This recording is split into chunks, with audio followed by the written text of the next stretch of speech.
അവരൊക്കെ എങ്ങനെയാണ് സപ്പോർട്ട്? അല്ല അവരൊക്കെ ഭയങ്കര അധികം ഇഷ്ടപ്പെട്ടു. അതാണ് പറഞ്ഞത്, അവരുടെയൊക്കെ ഒരു ഫീഡ്ബാക്ക് കിട്ടുമ്പോഴേ അവരൊക്കെ ഭയങ്കര ജെന്യുവൻലി, ഇപ്പൊ കൊള്ളൂലേ എന്ന് പറയുന്ന നല്ല സുഹൃത്തുക്കൾ ഉണ്ടാവില്ല നമുക്ക് എല്ലാവർക്കും ഉള്ളവർ. അവരുടെ നിന്നൊക്കെ ഉള്ളൊരു, അവരിപ്പോഴും ഇപ്പൊ ഈ ഇന്റർവ്യൂവിന് മുമ്പ് അവർ ഓരോരോ കാര്യങ്ങൾ ചോദിക്കുന്നത്, എത്ര മണിക്ക് അടുത്ത പരിപാടി എന്നൊക്കെ ചോദിച്ച് അവരത് ഫോളോ അപ്പ് ചെയ്യുന്നുണ്ട്. അത് വലിയൊരു ഇതാണ്. അവർക്കും അവരുടെ വിജയമാണ് ശരിക്കും, എന്റെ വിജയമല്ലോ. നമ്മളെ ആ ഒരു അവസ്ഥയിൽ നമ്മളെ ഇമോഷണലി സഹായിച്ച സുഹൃത്തുക്കളുടെ വിജയമാണുള്ളത്.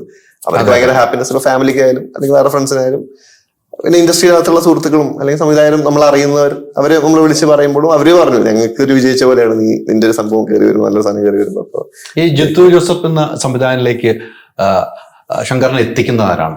അല്ല, എന്റെ ഒരു പ്രൊഫൈൽ എനിക്ക് തോന്നുന്നു ഇവര് ശാന്തി ചേച്ചിയും ഷിജു ചേട്ടനുമാണ്, ഷാൻജിയുടെ ഹസ്ബൻഡുമാണ് എന്റെ ഒരു സംഭവം കണ്ടത്. അപ്പൊ എന്റെ ഏതൊരു പെർഫോമൻസ് എന്തോ കണ്ടപ്പോൾ അവർ സാറിന്റെ അടുത്ത് കാണിക്കുകയും അങ്ങനെ ഒരു ദിവസം എനിക്കിങ്ങനെ സാറ് വിളിക്കുമെന്ന് പറഞ്ഞു ശാന്തി ചേച്ചി. ഒരു ദിവസം ഞാനൊരു വെബ് സീരീസ് ഷൂട്ടിലായിരുന്നു വേറെ ആലപ്പുഴയിൽ. അപ്പൊ പെട്ടെന്ന് ഇങ്ങനെ എനിക്കൊരു വാട്സാപ്പിലൊരു സന്ദേശമാണ്, ജിത്തു സാറിന്റെ വോയിസ് ആണ്, ഞാൻ ജിത്തു ജോസഫ് ഇങ്ങനെ